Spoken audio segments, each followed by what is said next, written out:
नमस्कार। Bharatvarsh YouTube channel पर आपका स्वागत है। तो दोस्तों, ये है हमारा प्राइम मिनिस्टर एपिसोड, जिसमें आज हम भारत के पहले प्रधानमंत्री श्री पंडित जवाहरलाल नेहरू के बारे में जानेंगे। पंडित जवाहरलाल नेहरू भारत के प्रथम प्रधानमंत्री थे और स्वतंत्रता के पूर्व और पश्चात की भारतीय राजनीति में केंद्रीय व्यक्तित्व थे।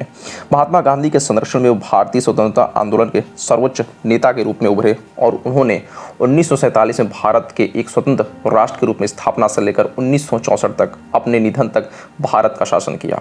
वे आधुनिक भारतीय राष्ट्रीय राज्य के एक संप्रभु, समाजवादी, धर्मनिरपेक्ष और लोकतांत्रिक गणतंत्र के वास्तुकार माने जाते हैं।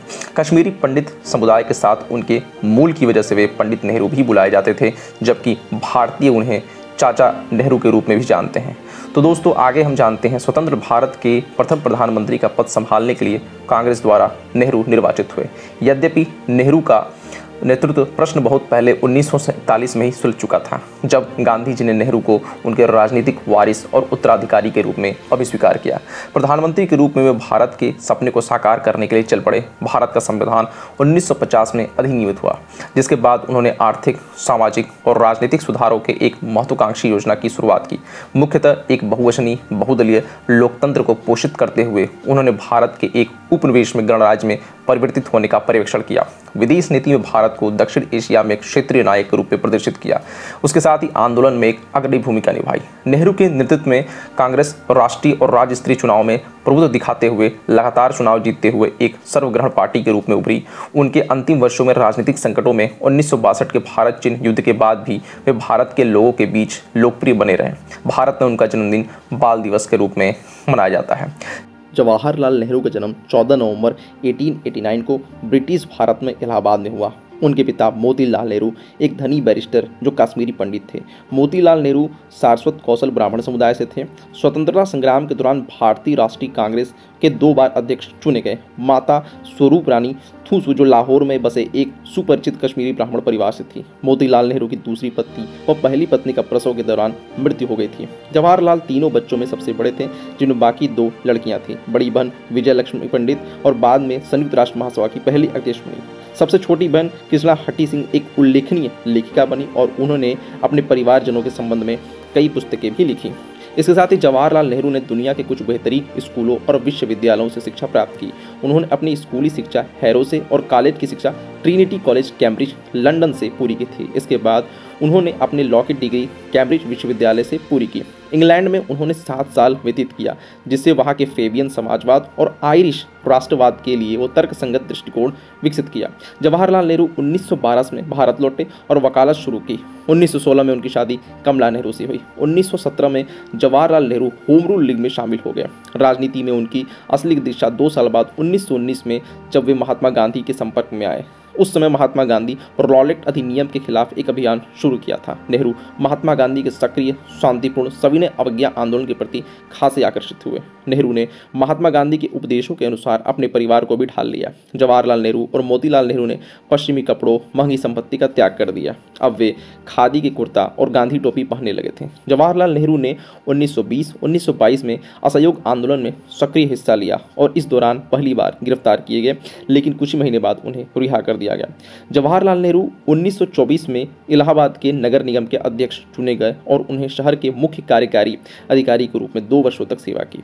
1926 में उन्हें ब्रिटिश अधिकारियों से सहयोग की कमी का हवाला देकर त्यागपत्र दे दिया। 1926 से 28 तक जवाहरलाल नेहरू ने अखिल भारतीय कांग्रेस समिति के महासचिव के रूप में सेवा की। 28 से 29 में कांग्रेस के वार्षिक सत्र का आयोजन मोतीलाल नेहरू की अध्यक्षता में किया गया। उस सत्र में जवाहरलाल नेहरू और सुभाष चंद्र बोस ने पूरी राजनीतिक स्वतंत्रता की मांग का समर्थन किया, जबकि मोतीलाल नेहरू और अन्य नेताओं ने ब्रिटिश साम्राज्य के भीतर ही प्रभुत्व संपन्न राज्य का दर्जा पाने की मांग और समर्थन किया।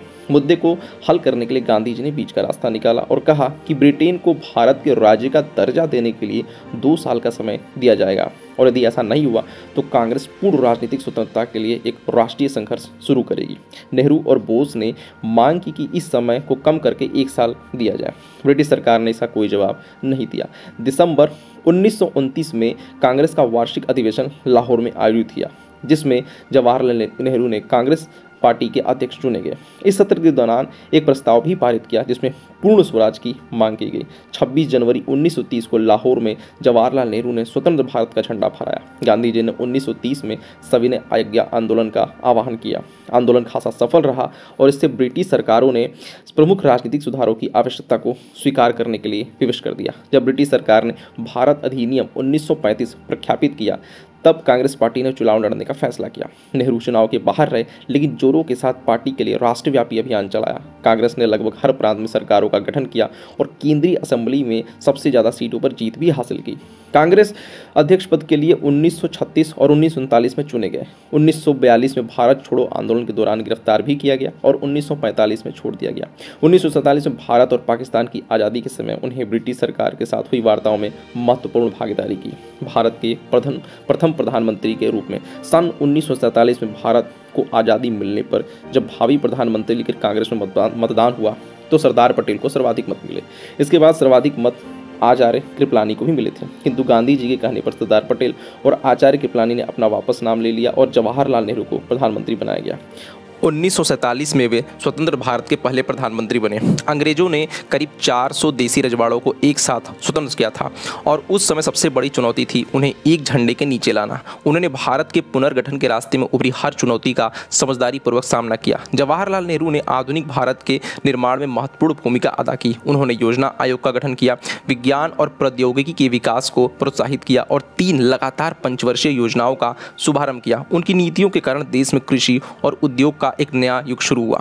नेहरू ने भारत की विदेश नीति के विकास में एक प्रमुख भूमिका निभाई। जवाहरलाल नेहरू ने जोसेफ बरेज टीटो और अब्दुल गमाल नासिर के साथ मिलकर एशिया और अफ्रीका में उपनिवेशवाद के खात्मे के लिए गुटनिरपेक्ष आंदोलन की रचना की। वह कोरियाई युद्ध का अंत करने, स्वेज नहर विवाद सुलझाने और कांगो समझौता को मूर्त रूप देने जैसे अन्य अंतर्राष्ट्रीय समस्याओं के समाधान में मध्यस्थ की भूमिका रहे। पश्चिम बर्लिन, ऑस्ट्रिया और लाओस जैसे कई अन्य विस्फोटक मुद्दों के समाधान में पर्दे के पीछे रहकर उनका महत्वपूर्ण योगदान रहा। वर्ष 1955 में भारत रत्न से उन्हें सम्मानित किया, लेकिन नेहरू पाकिस्तान और चीन के साथ भारत के संबंधों में सुधार नहीं कर पाए। पाकिस्तान के साथ एक समझौते तक पहुंचने में कश्मीर मुद्दा और चीन के साथ मित्रता में सीमा विवाद रास्ते के पत्थर साबित हुए। नेहरू ने चीन की तरफ मित्रता का हाथ भी बढ़ाया, लेकिन 1962 में चीन ने धोखे से आक्रमण कर दिया।